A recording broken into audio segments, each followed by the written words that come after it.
So, hello everyone. Thank you so much for tuning in. This is the very first live stream of the Demystifying AI project.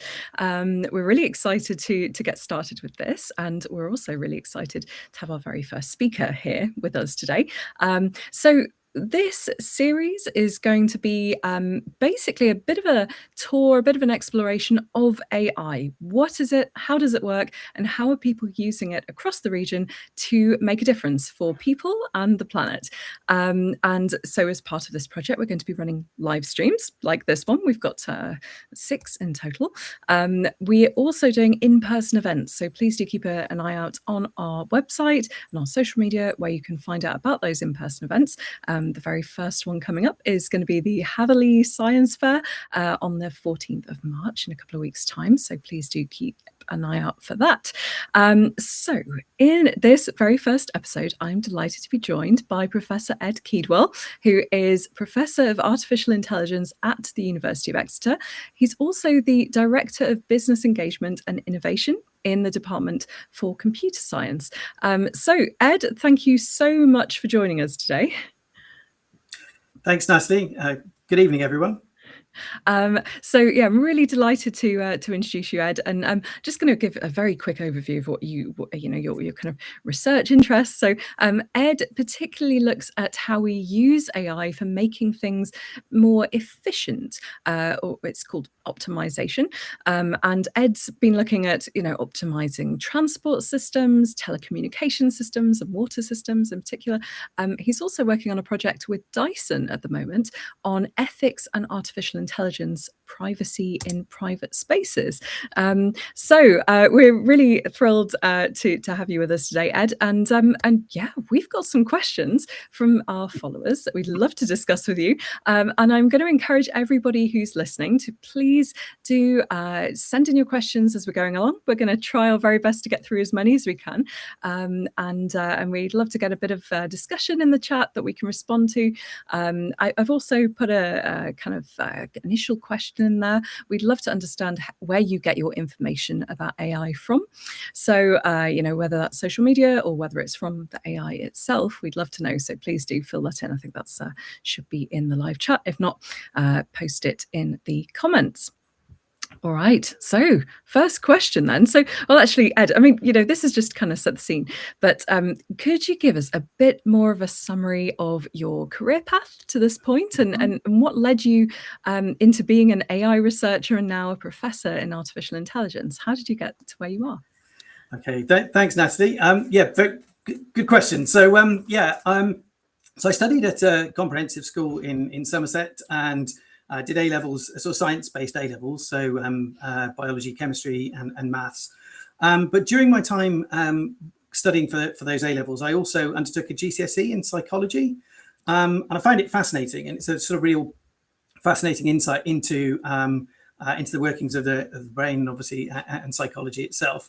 And so this was then I sort of coupled that with an interest in computing that had been throughout my school years. And although I had originally considered a career in biosciences, I read cognitive science at Exeter. So cognitive science is this sort of mixture between psychology and computer science, and exploring the kind of the interdisciplinary angles between those two disciplines. So once I graduated, I began a research project at the university still, but working with a company. And I was interested in this area, about the area of AI. And so I registered for a PhD in computer science. And then when the project with the company came to an end, I moved to London and worked on what's called a teaching company scheme. It's now called a KTP, a knowledge transfer partnership, where universities and companies work together. And when that finished, I returned back to Exeter to complete my PhD. And then I became a lecturer in 2009 and a professor in 2019. So that's my journey. So sort of it's always had that sort of industrial feel to the work that I do, but it's largely been based on cognitive science and AI since the late 90s. Awesome. Oh, it's really nice that you kind of have that background in cognitive science and understanding, I suppose, how the brain works from a biological perspective, and then applying this to the opposite question. So I think that's going to lead into probably a lot of questions that we've had actually, because people are really rather interested as to how is AI actually intelligent? Is it going to replicate a human brain? All those kind of things. So this is great. Let me get started with our first question. So we've had a great question from Anna from Barnstaple to start us off. And Anna asks, how does AI actually work? Are all AI models the same? How come some of them can talk and some can make pictures? Do you want to get started on that one, Ed? Absolutely. Okay, so how does AI actually work? So AI is actually an umbrella term for lots of research done in lots of different disciplines. So for example, cognitive science that I mentioned a second ago marries psychology with computer science. But there are other disciplines as well, so that are involved in AI, psychology, and various other disciplines as well. So it's more of an umbrella term, I think, than often we think about in the media. Obviously, often AI has a specific meaning within the media about generative models, and the sort of the generative AI that we see and there's various flavors of that available. But the sort of core underpinning techniques in that AI umbrella, I think, are machine learning, optimization, computer vision, robotics. There are a few more as well, natural language processing. But so there are a number of different techniques as well that sit under the AI umbrella. And then to sort of push towards that kind of question of how can some of them generate text, how can some generate images. Well, those two methods, the generative methods, okay, obviously we're talking about the generation of these things. They're based on deep learning, and this is deep learning is a method that's inspired by the way that the brain works, and actually has quite a long history. So it goes potentially back as far as the 1940s, when the original artificial neuron was discussed, and then through various peaks and troughs. To the 80s, when a method called multi-layer perceptrons were created and used significantly, and then the actual deep learning itself came in the early 2000s. And the principle of that is that it's using a method called a neural network, which is simulating neurons like we have in our brains. So it's inspired at least by the way that the brain works, and it has a set of interconnected networks. Interconnected neurons. Sorry, yes, there's a good example on the screen there. So you have neurons, which are the circles, and you have weights that connect those neurons. And effectively, the method learns by repeated presentation of, in this case, the image of the cat and the text cat, and so it adjusts itself to deliver the right answer more often. Okay, and effectively, it changes its weights by a method called backpropagation. And so that's the sort of the underpinnings for both of those techniques that Anne asked about. There are some more sophisticated elements that are built on top of that. So for example, for text generation, there's a method called a transformer, which adds context and it effectively allows the algorithm to understand, or perhaps not understand, but to see earlier parts of the sentence and to relate that to the task that it is at hand. So it's trying to predict the next word or the next set of words. And the image model makes use of still deep learning, but makes use of diffusion and another method called variational autoencoding to create those images. So it's as I say, set of images, but there's a set of methods that are effectively using deep learning, this inspiration from the brain at their core. Nice. Oh, great summary, Ed. That's brilliant. So just trying to kind of synthesize it back a little bit, correct me if I'm wrong, but so they've got these kind of neural networks in general, which, enable this model to be trained. So it's kind of taking this idea of a machine learning model, which is taking some input, test it out, get some feedback. Was that right or wrong? No. Okay, put that back into the model. Basically, an iterative way of trying to get towards the answer that you would want. And so even though we've got large language models, or perhaps image generation, or even sound generation, and other kind of generative types of artificial intelligence, they're using some kind of training data to basically get to the kind of situation where you can predict something or create something new. Is that kind of along the right lines? Yeah, absolutely. So they typically both of those types of so that the machine learning in general, but both of those, the image generation and the language generation, need large volumes of input. And so, of course, the internet has provided a lot of that data and a lot of that input. So that typically they're huge models. So typically you sort of see the billion or trillion parameter type models. So it's a really, really large scale endeavor. Amazing. I heard actually they're going to be starting to put actual books in, that aren't on the internet. They're going to have to, rip out the pages and scan them in and train it on that, because we're running out of input data, which is fascinating. So this kind of, I suppose, builds into this actually. Maybe we've already covered it, but we had a question from Mark in North Devon. Thanks, Mark, to ask what the difference between AI, artificial or augmented intelligence, AGI, machine learning, and large language models is. You've already kind of summarized that, but maybe we could just reiterate, just so that it's nice and clear. Yeah, so I think so we have AI that I mean, obviously I didn't cover all of the techniques that within AI in that brief time, but we have AI as that sort of that set of techniques. Augmented intelligence. That's useful.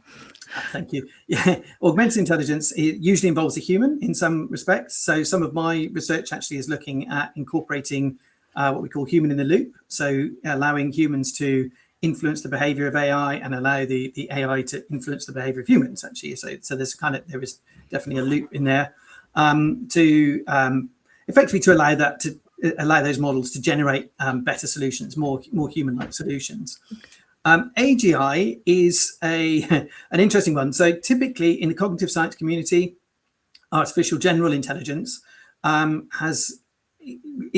talks about there being an intelligent system that is able to replicate human behavior much more generally than the current systems are able to do. As I understand it, some of the new large language models have been using AGI as a term. Because they are a step change from the previous machine learning models and previous natural language processing models that we've had. But like I say, in the cognitive science community, it means a system that is able to think much more generally and behave much more generally like a human. And LLM is a large language model, so that's a generative model that's related specifically to text and language generation. I see. And I guess a lot of people are encountering that most of all, perhaps at the moment, especially, it communicates with us in a way that we're used to communicating with other people through, ChatGPT or Gemini or other kind of, platforms, I suppose, that people are using. So that's an important one to be familiar with. Now, we have lots more questions, and I'm looking forward to seeing some more popping up in the chat as well. Thank you guys so much for sending them in. We had a question also from Jane from Barnstable asking about, is AI safe? What are the advantages and how can it be controlled? That's a great question, and one that's, we see some kind of, news stories or a lot of hype around this and, the kind of long-term safety of AI. Ed, I'd love to know what you think. Is this something we need to be worried about? Is it safe? Can it be controlled? Should it be controlled? What do you think? Okay, so I'm again going to go to the sort of more the generalist idea of AI. So I think what the first thing we need to think about is that AI is to a certain extent all around us already, right? So although the generative AI that we see in the news has taken a lot of the column inches in recent times, there are lots of, so for example, smart home devices. So when we have smart speakers, they're incorporating speech to text, for example. It's not so long ago. I mean, I can remember when that was a real research problem, and it's effectively kind of solved. It's that the idea of turning phonemes and sound into text, and obviously then into the responses that you get from a smart speaker. That uses AI, and so many of your listeners, I'm sure, will use smart speakers and their sort of derivative devices day to day. With robot vacuum cleaners, there's, for example, another smart device. There's lots of robotic behavior going on there, again, which not too long ago would have been sort of cutting edge AI, so obstacle avoidance, smart mapping and things like that. And there's also a lot of AI going on behind the scenes. So there's predictions of weather and climate change are now able to be done through machine learning, and they're able to put uncertainty estimates on those predictions, so we can get a real understanding of what the likely situation will be for weather and climate change scenarios, flooding, etc. And going to my area, I think there's the systems to optimize systems as well. AI to optimize systems. So thinking about optimization. So when we have an Amazon delivery, for example, or any other delivery company, sorry, there are multiple are available. We tend to get very used to this sort of next day delivery, those sorts of things. So the vehicle routing that underpins that, and the ability for those the vehicles to move effectively and to deliver so efficiently, that there will be AI that's underpinning that, those sorts of things. So AI is what I'm trying to get to. Is AI is all around us, I think, already, although it's not necessarily that visible. And so the safety depends a little bit on the application, I think. Okay, and it depends on so in particular large language models, which I guess the question I think was referring to specifically. There are potentially issues with those in terms of hallucinations. So it is possible for them to make mistakes and for them to generate output that is not entirely consistent with the question that was being asked. There's bias in the training data sets as well. So, or the potential for bias. So those can affect the way that the LLM interacts with us as users.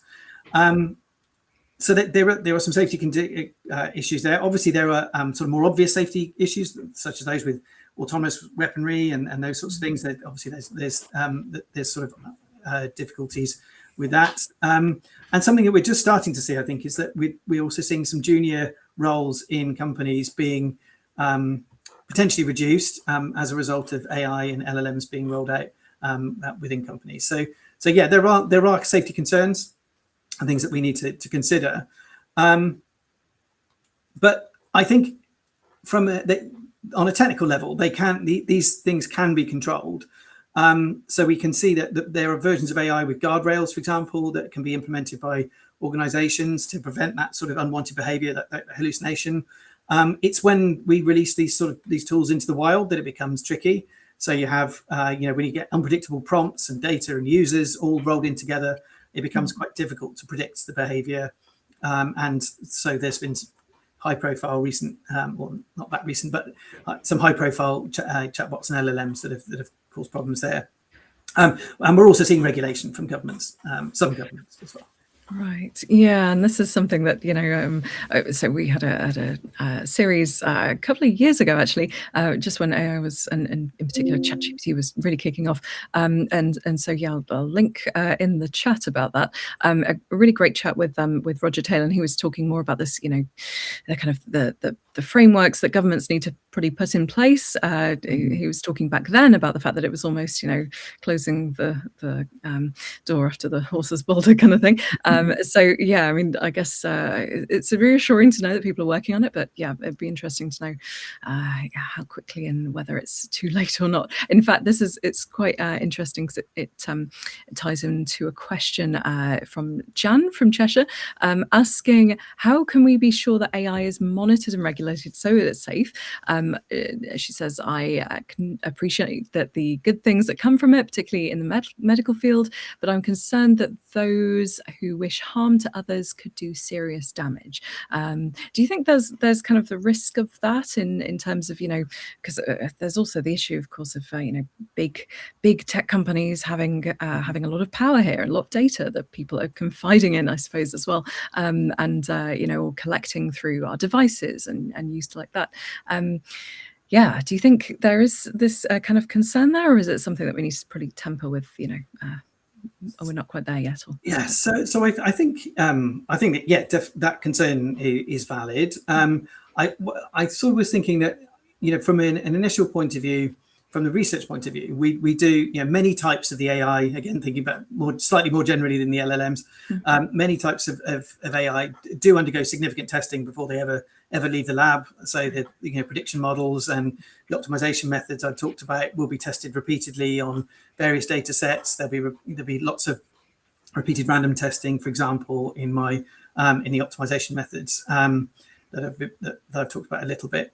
But I think in terms of generative AI, it becomes more difficult because, as I sort of said in the last answer as well, that the models and the potential use cases are much more open-ended, right? And the potential for use goes beyond necessarily, once you release it into the wild, you can't necessarily be absolutely sure how it's going to be used.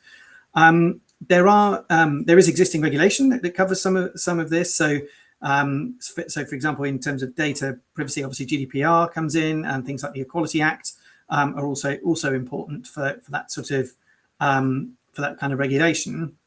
But I guess the most significant element in this space was that the EU released the AI Act recently. And so that gives a sort of framework for AI development and has various levels of AI development as to how impactful that can be on people and on and privacy concerns and data concerns. So yeah, I think that's an interesting development. I'm not aware of anything at the moment in the UK that exactly replicates that, but certainly in the EU they've developed this act with this particular framework involved. Okay, that's good to hear. Well, hopefully we'll learn a little bit and exchange more with our EU friends. That would be good to hear. I mean, I suppose this is the thing. We've already moved towards a completely global society, really. We're and we need to learn from each other, and this is a particularly pressing issue, I suppose, that we need to be working with our kind of neighbours and everybody else on the planet to look at.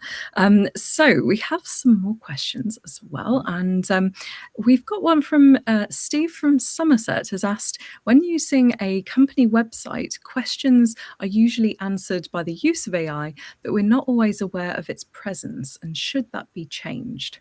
So it kind of ties in a little bit from our... It really does, because the EU AI Act does stipulate that systems like this should be transparent, and it should be clear that is going to be one of the that is one of the key elements of that framework.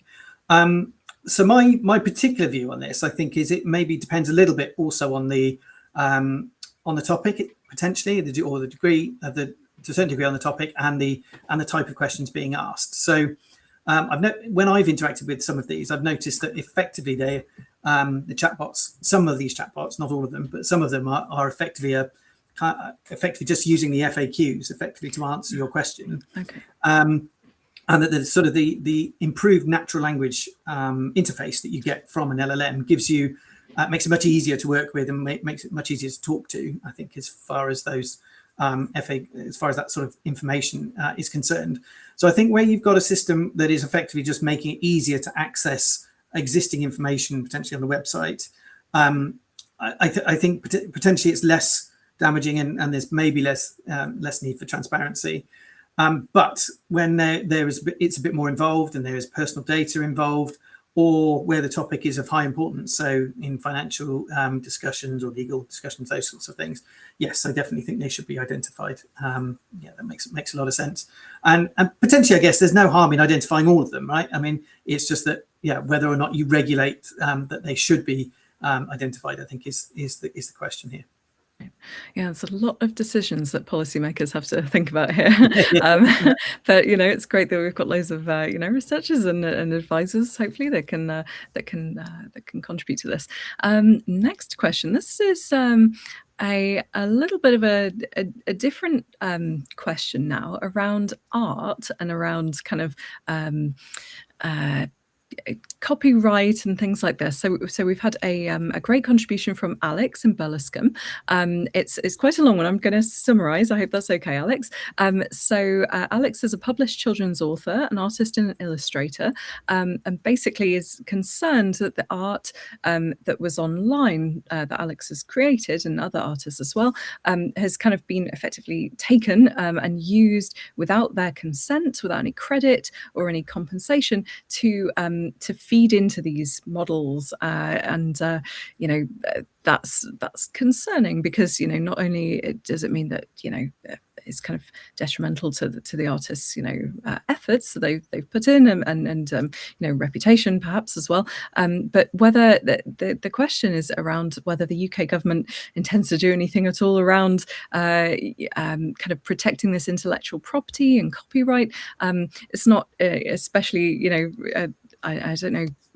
It's a difficult one. I don't know whether there's anything that's been created around this, but do you have any thoughts around that initially, Ed? Anything? Yes. So firstly, I'd like to say I sympathise with Alex. So obviously, I publish papers myself, and of course they go into the mill as well. So so as a sort of publisher in a slightly different kind of mechanism, but still, the material becomes kind of obviously goes onto the internet. So so I definitely think this is a concern. The issue of copyright is difficult. There's some cases going on in the US at the moment. So I think there is the first set of compensation actually being paid from one of the AI companies to some of these to the complainants. So I think that is a possible route through, but I'm not aware of anything similar in the UK. So the UK government has consulted on this, and it's using a kind of an opt-out model at the moment for copyright owners. So I think you can mark it as not wanting to be used for training. But I guess that really doesn't solve Alex's problem. So yeah, it is a really difficult one, and I think that there is it appears from the US example that there is a case to be made there.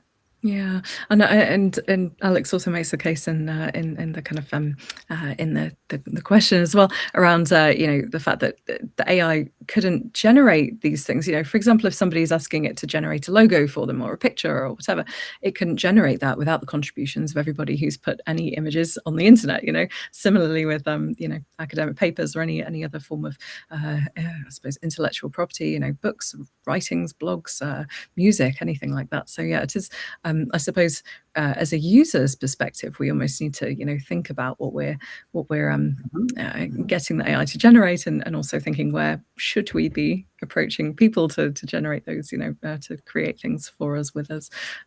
Yeah, it's a very difficult one.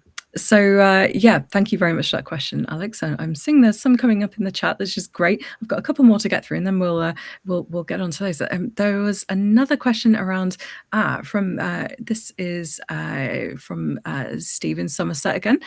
We have the impact of energy resources. Have they been fully accounted for in the creation of AI data centers? So cooling systems and water usage, electricity generation, also the semiconductor chip manufacturing process. That's a good one. We hear a lot about the kind of the energy and water and and resource concerns about AI. What do you think about this, and what's the status at the moment? Is it getting better? Is it bad? Absolutely. Okay. So I think so in terms of energy resources, I think there is some accounting for that. I think there are estimates of how much energy is being used by data centers specifically for AI usage. So I think that is starting to be accounted for.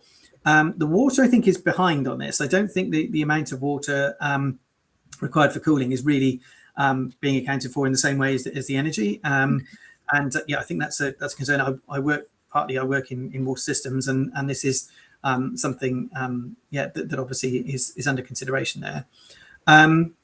But my kind of view on this is that AI has some benefits too, right? So it has some of these efficiencies that we talked about before. So the ability to predict aspects of the world, so storms and flooding, the ability to generate efficiencies in terms of energy usage and carbon generation of all sorts of transportation and other systems, and obviously the LLMs themselves increase productivity. So we have there's something in the plus column for AI as well as the minus for the energy being used. And so with that, thinking in that kind of way, the AI energy estimates are still significantly less than globally than the estimates for Bitcoin mining, for example. And I would suggest that the benefits from AI are significantly above that, significantly of more benefit to society than than Bitcoin mining. And so I think we should look at this in a round in terms of all computation, and thinking about also video streaming. That this video stream is not completely carbon free, sorry, but yeah. So yeah, so we think about it in that respect. I think we need to put it against the other things that we use tech for as well, and the benefits that come from AI. One other thing just to say there is that the researchers are aware that this is an issue, and that we are working, or there are lots of research groups working on trying to minimize the environmental costs, trying to minimize the amount of computation that's required to train these models. So that is a really active area within AI research. Great, that's really great to hear. And yeah, I'd like to think about the kind of the benefits outweighing the negatives in certain things, such as live streams, which are educational and informative. So great, yep, great question as well.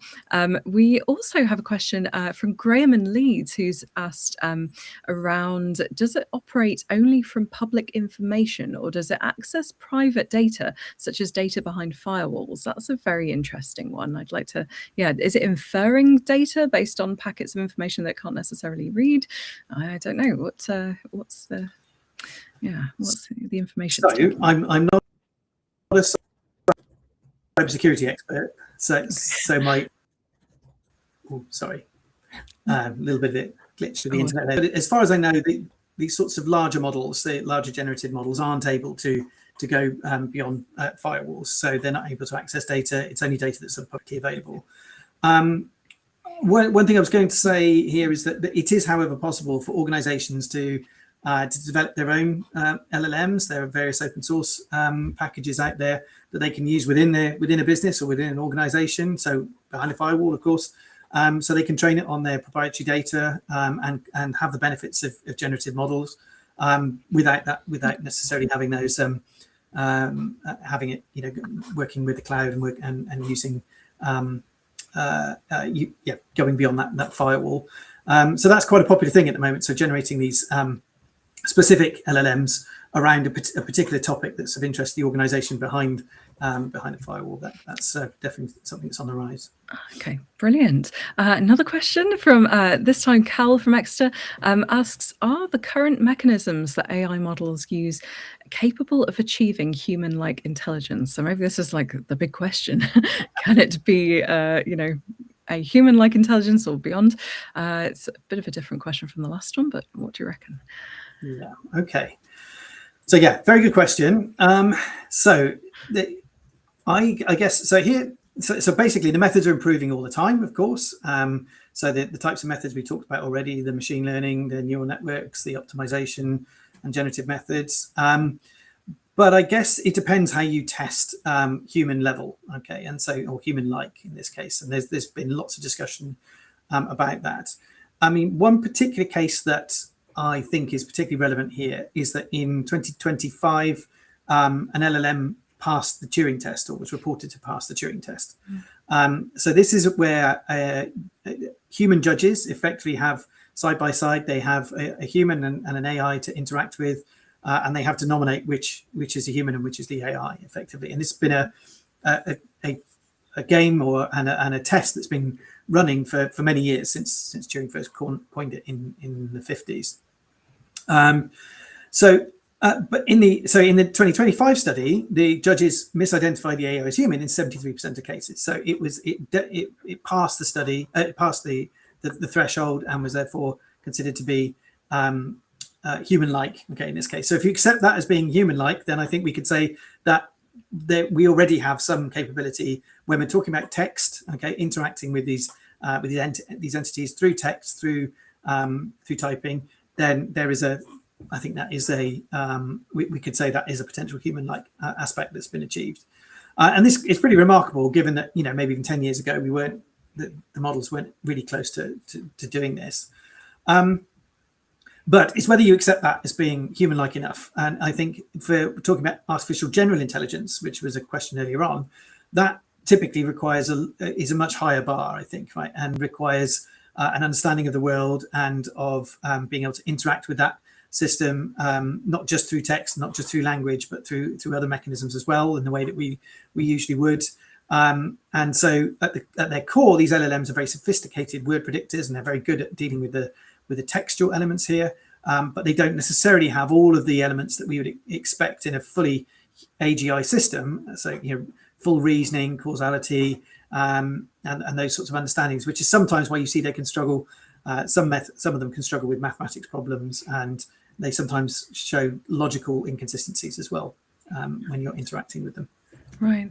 Yeah, that's really interesting to hear. And so, yeah, it's maybe we're not quite there yet. And certainly some of the interactions I've had with the AI, I mean, sometimes it's incredibly convincing. Other things it just completely, makes it up. It hallucinates, right? And then you just, why are you making this up? And oh, I'm terribly sorry. Yes, I am. Yeah, and so it's a very interesting thing. And if people haven't had a go on AI, platforms and using AI tools, it's worth exploring that, because I think it's it is probably going to be an important part of a lot of our work in different ways, as you've already said, Ed. It's it's appearing in lots of different forms, and we need to be familiar with it. So that's kind of partly why we're doing this series, to make people kind of start to get more comfortable with it and using it as they need to, but also the wider issues too. This is a kind of follow-up question that we had over on YouTube. So John Obey Window has asked, two-way communication is a combination of verbal and body language. Can AI be used as a reliable tool in applications such as psychological analysis if non-verbal communication isn't possible? So yeah, Ed, I don't know if you want to have a go at that one. Yeah, so that's an interesting question, and does obviously follows on from the previous question. So I mean, going back to the I think to the 60s or 70s, one of the early sort of expert systems was called ELIZA, and had was sort of played the role of a psychoanalyst effectively. And that was quite groundbreaking at its time. It was actually very sort of scripted and wouldn't look very good today, but at the time it was pretty it was interesting, although it was very easy to get kind of stock responses out of them. So the methods, when they this was typical, a lot of methods actually, when they couldn't understand or process the input, then they would kind of give stock responses, and it was quite you occasionally got some of those, or you got those quite frequently. So I think the question about non-verbal communication, so that might be the next sort of step, if you like, of the Turing test. So is there a way in which we could sort of take something like that large language model that did well on the Turing test, and could we introduce non-verbal communication potentially into that mix? I'm sure that there is the potential for that with the ability to do video processing, for example. But I think a lot more work would need to be done as well on the understanding of the actual non-verbal communication going on, and how much of that is impacting the way that we communicate, particularly in those in psychological analysis type scenarios. Right. I mean, yeah, the training for that would be really interesting, because, of course, we've got to interpret what somebody is expressing through their gestures or their expressions or whatever. And so there's a lot of subjectivity there that is quite interesting, that you'd have to, that would be quite an interesting challenge, but I'm sure people are working on it already. Thank you very much for the question there. That's great. Please do send any final questions in through the chat. We'd love to answer them. We've got Ed for maybe a few more minutes. Ed, I have a couple more questions that we've been sent through. So Jan from Bristol has asked, when is the AI bubble going to burst? There's so much money spent, circular investment, very few obvious winners. This is not going to end well, or is it? What do you think? Okay, so very, very difficult question to answer. I mean, I'm not going to do a Nostradamus and predict anything like that. But okay, so I think again it depends a little bit on the on a lot of things, and it depends on what you consider to be AI. If you mean directly generative AI, then I think there are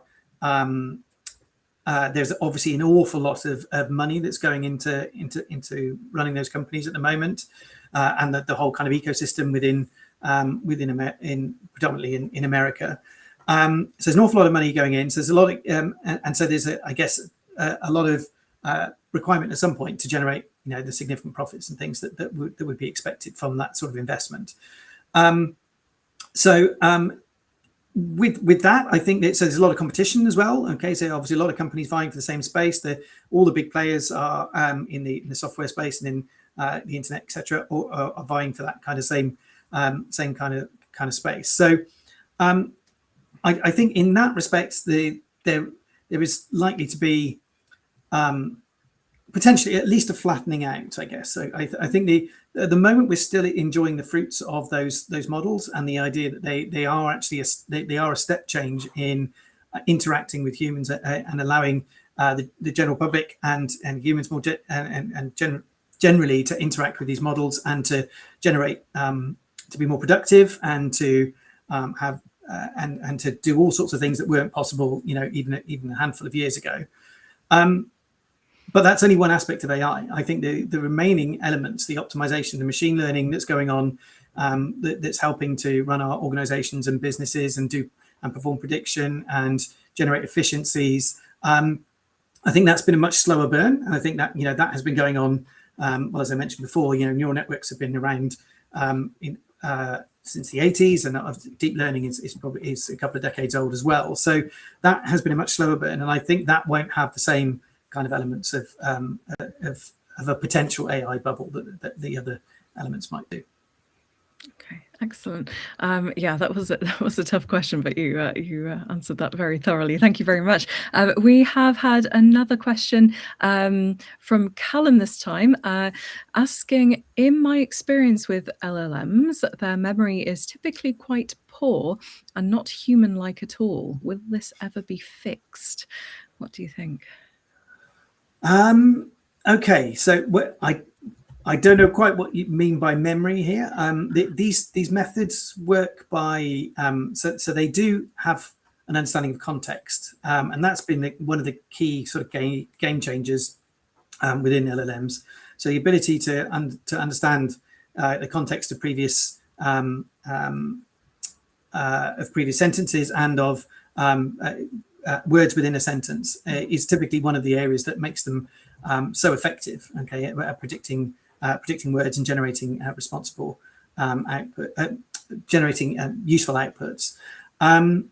So I'm not too sure what you mean by that, by memory here, Callum. I guess perhaps you're thinking about earlier interactions potentially with the model or something like that. I wonder if it's because you're kind of limited to a token count, aren't you? And, you know, after a while it gets a bit confused. You know, perhaps if you were, you know, to bump into a person in the street, you saw them 10 years ago, they probably hopefully remember you or the conversation you had or the context. Whereas, of course, with LLMs, you have that kind of limited window. I wonder if this is what Callum is referring to. Perhaps, yeah. I mean, that sort of long-term memory and that sort of corpus of knowledge and the understanding of how concepts form together and from the real world, is not necessarily built into LLMs. Right, which is understandable because, of course, you know, I suppose evolution has made the human brain incredibly efficient. You know, maybe not fully efficient, but, you know, pretty efficient. So, you know, we're not quite there yet, and you know, maybe one day it will have this incredibly big context. It is incredibly efficient compared to the amount of energy it uses. You know, we were talking about that earlier on. Right. Yeah, hugely efficient, the brain, in terms of the energy usage for what it generates. Yeah, it's amazing what you can do, you know, what you can achieve with just a cup of tea and a biscuit. Okay, we've had another question from Mosper. Thank you very much for that. Asking, digital twin technology has advanced in various scientific domains. How can these advances be applied to enhance societal resilience? Another tricky question, I suppose. And, you know, just to kind of clarify, digital twin is that kind of, you know, artificial or digital replica, I suppose, of a real system. So like a water system or a telecommunication system. I only really kind of know about this because we did a video on it. Check out our YouTube video about 5G digital twins. But Ed, do you have any thoughts about this? So I think with that, so obviously you've highlighted a couple of systems there. So the telecoms networks, the water networks, and so a digital twin typically has this sort of simulation component, and that but then it also has a data-driven component as well. So you have sensors within the environment that relay that data back to the model, and there's some machine learning, usually some form of data processing within that. And so typically what you would enable there is that if you can have a very accurate model of your system with real-time data arriving, is you could potentially identify anomalies within that data very quickly. So deviations from where you would think the simulation would normally be heading. You can potentially do prediction as well. So given the current state of the system and the recent history of that system, potentially you could look at if there is likely to be an issue in the next, well, again, pick your time frame, but in the next few hours, for example. So I think in terms of resilience to say outages, for example, either power or mobile data, mobile phones, or even water, I think they have the potential to deliver in those kind of scenarios, which I guess might be relating to the resilience that is asked in the question there. Yeah, and yeah, I think it's quite an interesting thing, because I suppose digital twins, I suppose they would be created with AI techniques, I imagine, because they're so complicated, and at least machine learning kind of algorithms to actually create. They can be, yeah. Okay. I think the main kind of yeah, and they almost certainly would be now with the various, you know, the coding, the ability for AI to assist coding and those sorts of things. So they definitely would be. But I think the kind of real benefit is in the processing of the data that comes, and the potential to compare simulation with real data, and obviously to combine the two, and to generate some, as I say, predictions potentially of behavior, and therefore, you know, and particularly undesirable behavior, I think, that we want to do. Right, because I suppose there's so much data that's produced on a kind of, you know, imagining a digital replica of anything in society, you know, really, really complex, loads of data. You physically can't go through and you know, check everything. You've got to use AI models to piece that together and support it with. And it can spot patterns, for example, in the operation of certain assets within the system. So it can, if it notices there's something different going on with a particular asset, say, I don't know, a pump in a water system, then potentially it can change. It can spot those patterns, those differences, and you can go and maybe look to change the pump before it gets too bad, you know, in terms of or before it fails, as an example. Yeah, and I don't know whether this kind of ties in as well, but and maybe the idea is a bit meta, but if you were to basically have a digital twin of an AI kind of system that's interacting with people, you know, basically play it out like a simulation. You know, if it was to do this, it's almost like a kind of, you know, secure arena to test things out. You know, if we were to allow an AI to have this kind of control on a digital system, would it all go wrong or whatever, and then you can kind of predict or prepare for eventualities. I don't, maybe that would be way too complicated to implement perhaps, but you know, I suppose that's one of the benefits of digital twins, to basically have a kind of safe environment to test out, you know, changes to systems that then you can, you know, okay, that worked, okay, let's try it in the real world, kind of thing. But yeah, probably for an AI system that would be a bit too complicated. Great question though, obviously it got me thinking. Brilliant. So I think we're getting towards the end now, and Ed, you probably want to go and have one of those cups of tea. We have one last question for you, if I think, you know, unless any final ones come through. But this one is from Thomas in Exeter, who has asked, what is the first major scientific breakthrough that will be made by an AI? So not an easy question to answer, and whether there is an answer. It'd be interesting to at least explore this idea. Do you think there's going to be a major scientific breakthrough that an AI will come up with? Are we on the track for that? So I think I'm going to, well, it's not that much of a limb, but I'm going to go out on a limb and say I think it's already happened. Okay, so I used to work in bioinformatics, and so this is the idea of using computational techniques to in various data sets that are generated through biological experimentation, so DNA and other forms of data analysis. And at the time, this is quite a long time ago, the protein folding prediction was one of the heavily researched topics there. And so what that needs is for a method to take the sequence of amino acids that the DNA encodes, and to generate the to understand effectively what shape that forms when it becomes a protein. Right.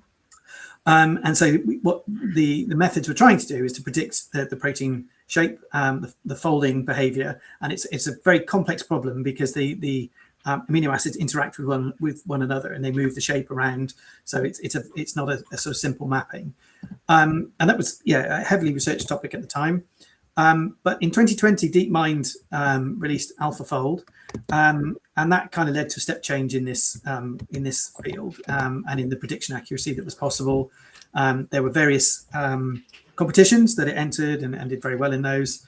And now, since 2022, they've applied the method to the vast majority of protein structures and have sort of made those public so that they're publicly available. And that's important because proteins regulate many systems within the human body, and it allows scientists to understand the human body better and also to develop new drugs. And so I would suggest that maybe is a major scientific breakthrough and one that was predominantly achieved by AI. But obviously there was a lot of research as well at the company that led to that, and a consortium involved. So I would say it's possibly already happened, but I think there will be more coming as well. Great. Yeah, that's a really nice one to kind of finish on, because that's incredibly exciting. Hopefully we'll have some things that we'll be exploring as part of our in-person events around that theme, so stay tuned. So yes, we're really grateful to you, Ed. You received all of those random questions in a random order from me really well, so thank you so much. And thank you all so much for sending those questions through. We have a quick thing that we'd love for you to fill in if you've been watching, just to kind of give us a very short kind of response. Was that interesting? Are there any more things that we can cover? So I'm going to post that in the chat in just a moment. And Ed, while people are filling that in, I'd love to know if there's a kind of, as a final question, what key things would you like viewers to know or to take away from this discussion, or from your research, or your view into the world of AI? What kind of takeaways can we take, do you think? This has been a bit of a theme of my answers already so far, but I think it's that AI is more than generative AI. I think that it's completely understandable. Generative AI is the most accessible form of AI, and it's exciting and in some parts also worrying in as well. So I understand that is the case, and I understand that it is very high profile and very prevalent. But I think there are AI systems, and there is a lot of work going on in other types of AI as well. So so machine learning for more kind of specific tasks, I guess, and optimization of systems so you can optimize routes as we discussed, but also schedules and timetables. And there's a lot of work going on in the background to generating new methods to improve improve. Well, I guess not. Improve things more generally, and generating efficiencies and generating predictions that enable us to make much more informed decisions about a wide variety of aspects of life. So I guess that would be my core thing. I'm sorry if I've said that too many times. No, it's always good to kind of emphasize that, and I think you're right. We need to kind of think about it as a resource that we need to think carefully about using, frivolously, just as we shouldn't be hose piping our gardens in the middle of a hot summer or whatever. It's a resource to consider, but there's a lot of really positive benefits from it as well. And yeah, I've had such a kind of insight into that today. So thank you so much for talking us through it and for answering all those questions that we're really grateful that everybody sent through. So huge thank you, Ed, for joining us this evening, and make sure you all tune in next Wednesday for our next live stream. We're going to be meeting Dr. Lucy Osler and Professor Joel Kruger, both philosophy researchers and lecturers from the University of Exeter, whose research is around AI chatbots and the relationships that we build with them. We'll be exploring your questions around the ethics and social implications of AI, particularly around chatbots and how to use them safely. So that kind of ties in with the large language models, the very important theme, I think, because it comes up quite a lot. But there is so much more beyond that. But we're excited to explore that next week. That's next Wednesday, 11th of March, from 7 p.m. So pop that in your calendars. And thank you all so much for joining us. And thank you, Ed, again for all your time this evening. Thanks so much.